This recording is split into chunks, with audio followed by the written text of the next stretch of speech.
France Info. Il y a effectivement un fond historique commun dans les deux prix littéraires décernés aujourd'hui. L'ordre du jour, Éric Vuillard, Goncourt, la disparition de Joseph Mengele, Olivier Guest, prix Renaudot, tous les deux des livres sur l'Allemagne nazie, sur le mécanisme qui conduit des hommes et des pays à se résoudre à l'inacceptable. Mais la démarche des deux écrivains n'est pas la même et nous allons nous intéresser ce soir au prix Goncourt. Éric Vuillard, écrivain peu connu du grand public, mais que connaît et apprécie beaucoup depuis longtemps notre invité. Bonsoir Xavier Capodano. Bonsoir. Vous êtes le fondateur de la librairie Le Genre Urbain à Paris. Est-ce que je me trompe si je dis que c'est un de vos auteurs favoris, Éric Vuillard ? Non, effectivement, vous ne vous trompez pas. Et c'est vrai que je trouve qu'on a la chance d'avoir un auteur qui a moins de 50 ans ou une cinquantaine d'années, contemporain et qui produit de grands livres. Et c'est vrai qu'il a réinventé le récit historique, vous l'avez très bien résumé, et qui rend les histoires importantes par des interstices et les rend très saisissantes, c'est vrai. Et vous le suivez depuis longtemps parce que il y a le récit autour de l'Allemagne nazie, il y a eu le 14 juillet avant, c'est toujours le même mécanique ?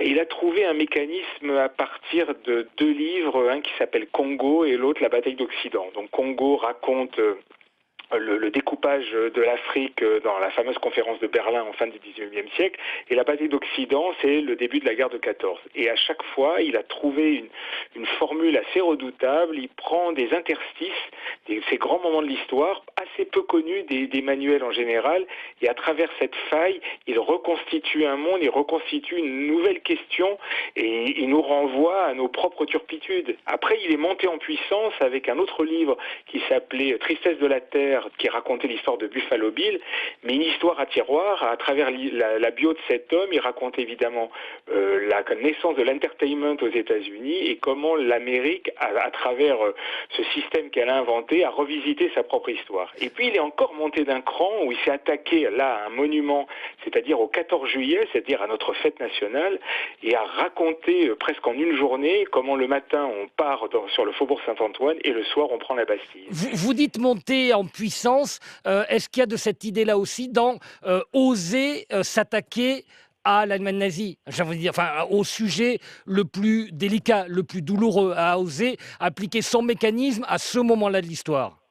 C'est-à-dire que oui et non. C'est-à-dire que son propos n'est pas forcément uniquement l'Allemagne nazie. Son propos, c'est aussi, et c'est le départ de ce livre, c'est-à-dire ces 24 industriels, les Krupp, les Siemens, les BASF, qui vont mettre la main à la poche pour, entre guillemets, financer le régime nazi. Il nous raconte que le régime nazi, à un moment donné, s'est effondré, ces entreprises sont toujours là. C'est-à-dire qu'en fin de compte, il nous montre aussi comment le capitalisme a une capacité d'adaptation à toutes les situations. Et que ces entreprises, elles sont plus que centenaires. Donc elles passent toutes les épreuves, toutes les situations, et c'est ça qui fait la force du livre. C'est-à-dire qu'à travers un régime qui est peut-être le plus abominable que nous ayons connu, ces entrepreneurs-là... Il y a le plus banal, il y a le plus classique et le plus économiquement normal. C'est ça qui est absolument... surtout, ce qui fait sa force, c'est qu'il vous raconte ça dans un roman très très court.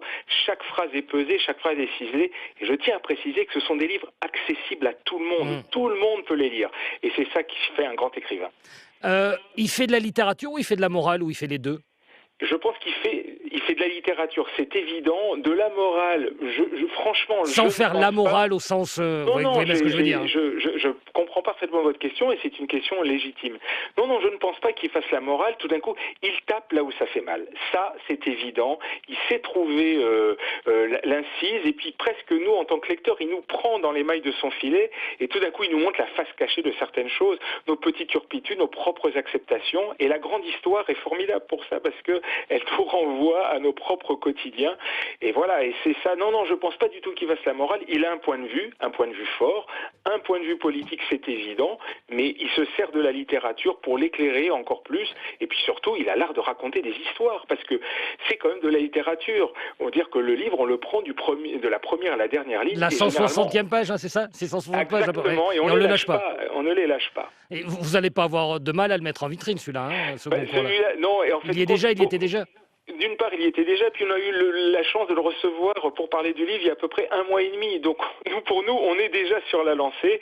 Donc, c'est vraiment, non, effectivement, pour moi, c'est une grande nouvelle. Ce que je disais ce matin, j'étais plutôt ému, d'ailleurs, de voir ça, parce que c'est rare, quand même, dans une vie, de C'est la connaître un première fois pour écrivain. vous? C'est la première fois pour vous? Libraire à Paris, d'avoir vraiment votre écrivain, je sais pas, favori, fétiche, quel Goncourt? Bah, en tout cas, j'ai d'autres écrivains qui je plaisent, mais c'est la première fois, effectivement, que je côtoie quelqu'un et qui a eu ce prix si important.